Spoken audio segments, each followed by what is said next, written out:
The bombs have fallen. Khamenei is dead. Iran is burning. And the world is asking one question. Is this how World War III begins? Because here is what nobody is telling you. The war with Iran is not over. It hasn't even reached its most dangerous phase yet. Iran has missiles pointed at Europe. Its proxies are armed and waiting. And NATO is now being dragged towards the decision it never wanted to make. 3 scenarios are now on the table. Only one of them ends peacefully. The other 2 change the world as we know it forever. We are going to walk you through every single one. The alliances, the triggers, the red lines, and exactly how close we are to crossing them. This is not speculation. This is where the evidence points right now. Stay with us. Every second of this video matters, because by the end, you will understand something most people on Earth do not yet fully grasp. This war is just getting started. Let's start with the current battlefield. It is day 3 of the war. 6 countries are in active combat. The Strait of Hormuz is sealed. Iran has launched over 1,000 missiles and drones across the Middle East. Gulf airports are closed. Oil prices are up 22% and rising.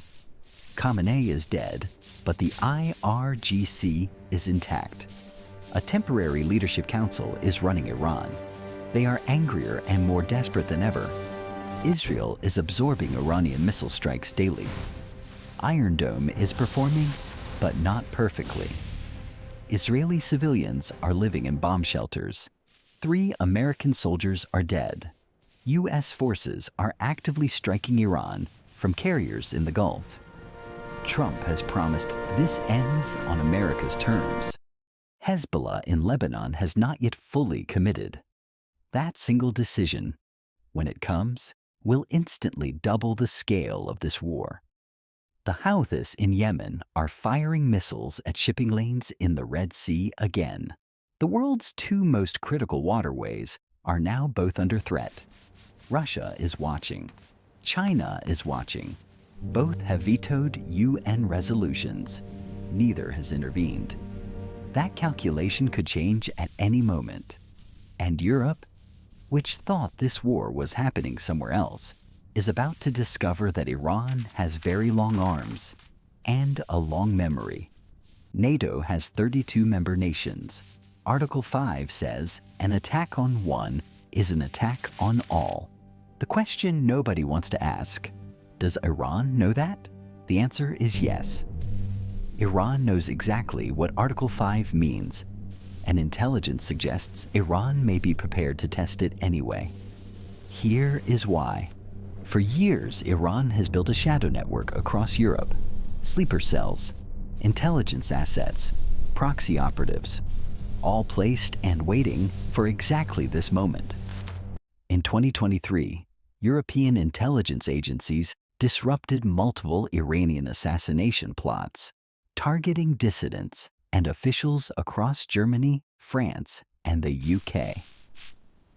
In 2024, Europol confirmed Iran-linked cells had conducted surveillance on military and government infrastructure in at least 7 European countries. Iran's ballistic missile arsenal includes the Shahab-3 and Khorramshahr missiles. Their range, up to 2,000 kilometers, that puts southern Europe within reach. Cyprus, Greece, Italy, southern Spain, all within range of Iran's longest-range conventional missiles fired from western Iranian territory. This is not theoretical. More alarming, Iran's Houthi allies in Yemen have demonstrated drone and missile capability that reaches as far as the eastern Mediterranean already. European intelligence agencies have raised threat levels to their highest since the 2015 Paris attacks. Several embassies across the Middle East have been evacuated. The specific targets Iran has historically threatened in Europe, U.S. military bases. And Europe hosts dozens of them. Ramstein in Germany, Aviano in Italy. Ramstein Air Base in Germany is the largest U.S. airbase outside America. It is the logistics hub for all U.S. military operations in Europe and Africa. If Iran strikes Ramstein, even with a drone, even with a small strike, Germany is in this war.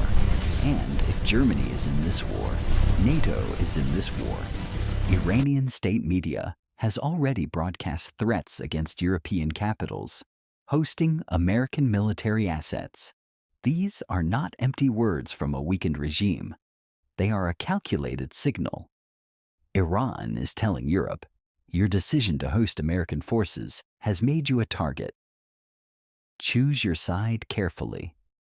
NATO's Secretary General has convened an emergency session, 32 ambassadors in one room. The tension is unlike anything since the Cold War. The core problem is this: NATO was built to defend against Russia. It has never fought a Middle Eastern adversary. The playbook does not exist. Article 5 is clear on paper. An armed attack against one NATO member is an attack against all. But what counts as an attack? That is the debate. If Iran strikes a U.S. base in Germany, Article 5 almost certainly triggers. Every NATO nation would be legally obligated to respond militarily. If Iran strikes a U.S. base in Bahrain, Article 5 does not trigger. Bahrain is not a NATO member. This is exactly the line Iran has been walking. Iran has studied NATO's legal framework for decades. Its current strikes are designed to maximize pain while staying just below the Article 5 threshold. But a desperate regime under existential pressure makes mistakes. One miscalculation, one missile that crosses the wrong border. Everything changes instantly. Germany is furious. It was briefed only hours before the strikes. Chancellor is facing massive domestic pressure to withdraw U.S. basing rights from German soil. If Germany expels U.S. forces from Ramstein, the entire U.S. military posture in Europe collapses. Russia immediately benefits. NATO fractures. Putin smiles. France has invoked its independent nuclear deterrent. President Macron has stated clearly, any strike on French soil or French forces triggers a French response. Britain has deployed additional Royal Navy warships to the eastern Mediterranean, 2 Type 45 destroyers, the most advanced air defense ships in Europe. Turkey, a NATO member, shares a border with Iran. President Erdogan is playing both sides, condemning strikes publicly, while quietly allowing NATO surveillance. If Turkey closes the Bosphorus Strait to NATO warships, which it legally can under the Montreux Convention, NATO loses access to the Black Sea entirely. Let's walk through each scenario in detail. Scenario 1. A negotiated ceasefire and political transition. This is the best case. Here is how it happens. Iran's new leadership council concludes the regime cannot survive a prolonged conventional war against the U.S. and Israel. They reach out through Oman. Trump, who has already said Iran wants to talk, agrees to direct negotiations. Qatar mediates. A 72-hour ceasefire is announced within the week. Iran agrees to permanently dismantle its nuclear program under IAEA inspection in exchange for lifting all sanctions and a U.S. guarantee of regime survival. The IRGC accepts the deal reluctantly. They are bruised but intact. Hezbollah stands down. The Houthis return to negotiations. The proxies go quiet. The Strait of Hormuz reopens within days. Oil prices begin falling. Gulf airports restart operations. The global economy exhales for the first time in weeks. But here's the problem with Scenario 1. The IRGC has never accepted defeat. Their entire ideology is built on resistance. A deal means humiliation. Hardliners within the IRGC could reject any deal their civilian leadership agrees to. A split in Iranian command could actually make things more dangerous. Scenario 1 is possible. Trump has signaled willingness, but it requires Iran to accept terms that feel like total surrender.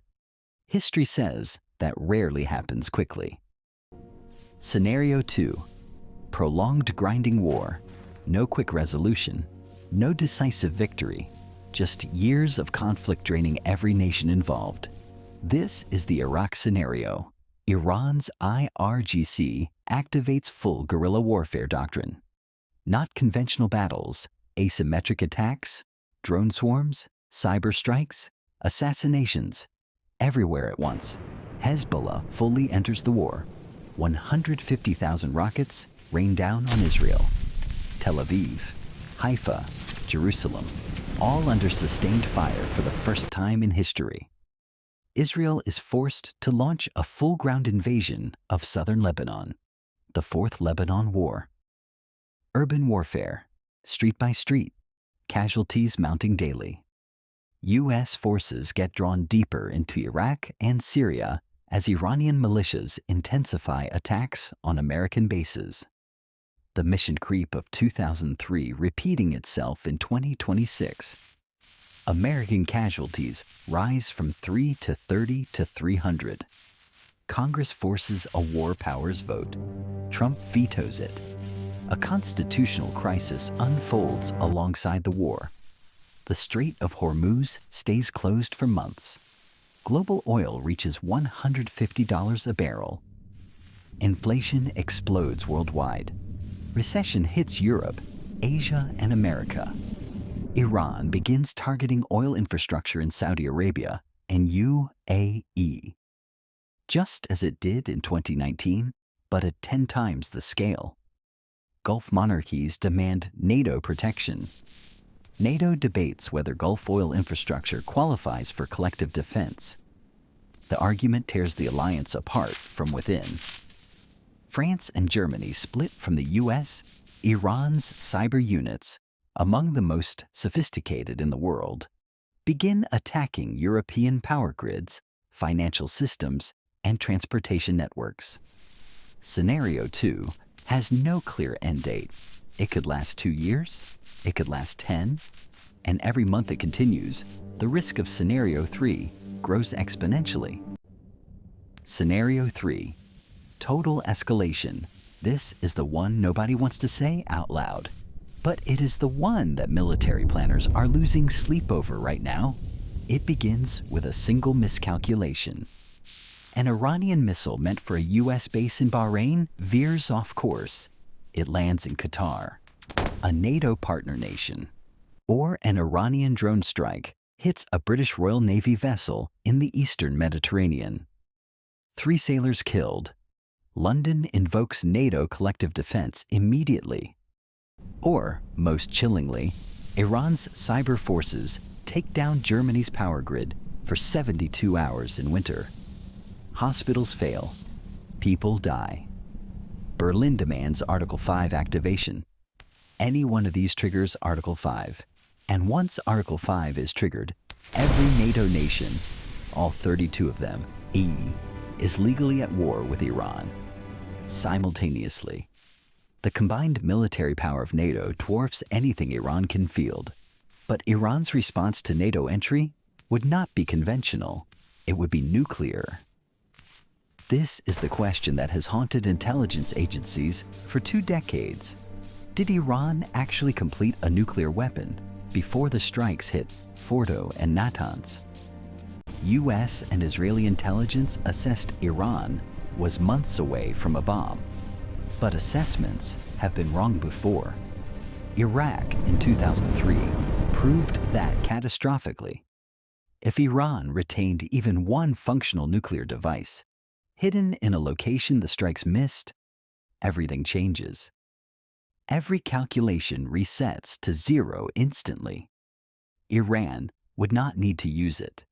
The threat alone changes the entire dynamic. NATO cannot risk calling that bluff, and Iran knows it. But a cornered regime facing total military defeat and internal collapse might make a decision that a stable government never would. Desperation rewrites logic. If Iran uses a nuclear device, even a dirty bomb, against a NATO member, the response would be immediate and overwhelming.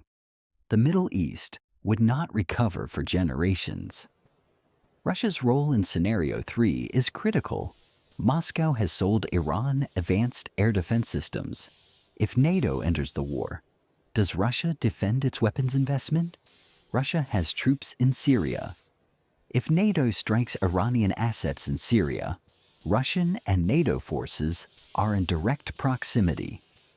The margin for accidental conflict is terrifying. China has $400 billion of investment in Iran under the 25-year cooperation agreement. A NATO destruction of Iran destroys that investment entirely. Beijing's calculation: do we accept the loss, or do we use this moment to challenge American dominance while U.S. forces are stretched across the Middle East? A move on Taiwan while NATO is consumed by Iran would be the most dangerous geopolitical gamble in modern history. But it is exactly what some in Beijing are discussing. We now have a situation where a war that started over Iran's nuclear program could simultaneously trigger conflicts in Lebanon, Yemen, Iraq, Syria, and potentially Taiwan. This is not World War III yet, but Scenario 3 is the road that leads there. And we are currently driving on it at high speed with no clear exit ramp visible. Even without nuclear weapons, Iran has one tool that could bring Europe to its knees without firing a single additional missile: the global oil supply. The Strait of Hormuz closure is already costing the global economy an estimated $1.2 trillion per month in disrupted trade and elevated energy costs. European nations are particularly vulnerable. Germany gets 30% of its energy from Gulf sources. Italy and Spain are even more exposed. Winter is approaching. If the Strait stays closed through winter 2026, European energy prices could triple. Heating costs explode. Industrial production shuts down. Unemployment surges. This economic pain creates political pressure that no European government can ignore. Populations demand their leaders end the war at any cost. Iran is banking on this. Iran's strategy is not to defeat NATO militarily. That is impossible. It is to make the war so economically painful that European publics force their governments to stop America. It nearly worked in 2003 with Iraq. France and Germany broke from the U.S. then. Iran is deliberately trying to recreate that split. The U.S. has strategic petroleum reserves, but they last months, not years. If this war extends into 2027, America faces its own energy crisis, regardless of Strait status. Oil at $150 a barrel triggers a global recession. Recessions trigger political instability. Political instability weakens the resolve needed to sustain a long war. In every scenario, there's one group whose fate matters most and gets discussed least: the 87 million Iranians caught inside this war they never voted for. The protests that erupted in December 2025 showed the world something extraordinary.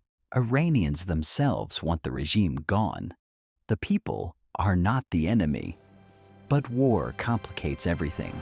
When a foreign power bombs your country, even people who hate their government can feel compelled to defend their homeland. The IRGC is using this dynamic deliberately, framing the war as American imperialism attacking Islam rather than a strike against a nuclear program and its leadership. If the narrative succeeds, the Iranian population rallies behind the regime. The window for revolution that Trump and Netanyahu hope to open slams shut permanently.